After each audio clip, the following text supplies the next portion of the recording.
Right, so I've seen a lot of stories at the moment on going around on Instagram. There's this flu that's going around that lasts for longer than a week, and a lot of people have been like, fucking hell, this is so long. If conditions like ME, Lyme disease, MCAS, POTS, long COVID, they last for years, and I'm not saying this to diminish like a week's worth of suffering or like 2 weeks worth of suffering. I'm more saying it to try to inspire a degree of like empathetic feeling towards the people who just have to kind of deal with symptoms day in, day out, every day of their lives, because desperately is needed funding in the medical sector for a lot of these more chronic illnesses that don't budge, because there's still little understanding as to why they just persist and persist and persist. And the only thing that's really going to shift the needle in that is enough people with empathy who don't have these conditions, who care and put resources into researching, funding research, being a bit of a spearhead on that. I'd like to do that myself. It's a strange thing. Until you get it, you don't really get it. You don't really get it, what it does to your mental health, to kind of just be constantly just walking through mud to try and get through the day, even on good days. You know, it kind of fluctuates in severity, but I'm in the position now where I've got a very big platform because of my music, and which means there's a lot more eyes on it. So I do urge a lot of people who are doing all right, who've got that energy, who've got that passion, if you're looking for something to do, a passion project or something like that, I do really recommend getting behind it. It's a great cause. There's millions of people that are displaced all over the world who are going through complications because of these more chronic illnesses. And, you know, people, we do desperately need better research, because when you're in the thick of it, particularly if you don't have very much money, you're just kind of left to suffer, and it's not really good enough, really. Like, a lot of people out there deserve full lives. And speaking as a British citizen, the NHS is falling apart. I think the NHS is a brilliant thing in theory and concept, and the more money that comes away from it, the more the resources are stretched. Like when I ended up in A&E a couple of weeks back, it's shambles, man. It really is for anything, and people will attest to that. I've heard some pretty horror stories. People going through cancer treatment. The organisation now is really suffering because money's being directed, taxpayer money is being directed away from the NHS. I eventually assume it's going to be destabilised and sold off and privatised with time, and that has its own pitfalls and problems. So really, like, we just kind of need to advocate for better healthcare, but ultimately just to push for better research, really, and understanding the core of what keeps these things going for so long.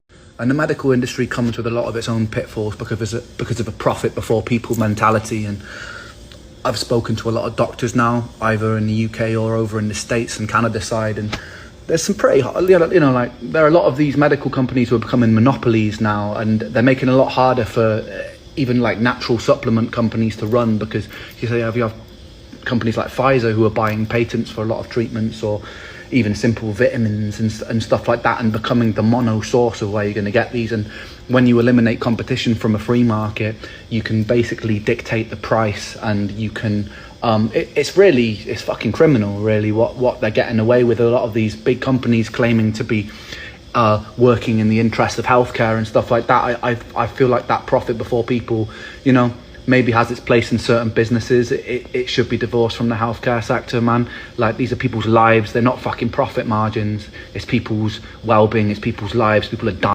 This is a little bit of a side tangent. I don't mean to dilute the main message, but it's important that people understand what's going on.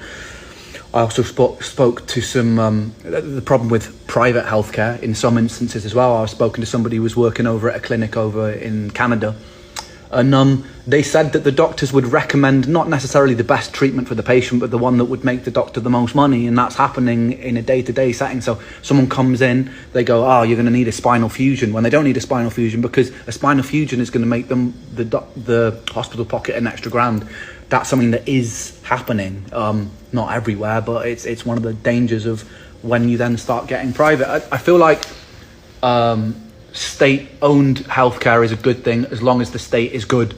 You know, as long as they're pumping enough money and resources and compassion and empathy into the way that they're treating people. Unfortunately, there's a bit of a conveyor belt-like system going on in the UK at the moment because it's so stretched, and I think we need to get back to the good old days of the NHS. Just going to wrap up this just because it's a lot of things that I've learned, and it kind of exposes what's going on a little bit. So you have the FDA, the Food and Drug Administration. They kind of operate over in America mainly, but it trickles down and affects the UK, it affects Canada, it affects a lot of things.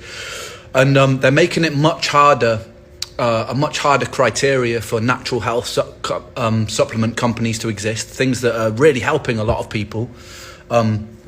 If you go on Amazon now and search for healthcare supplements, you'll notice that loads of them aren't online anymore. Loads of them aren't anymore.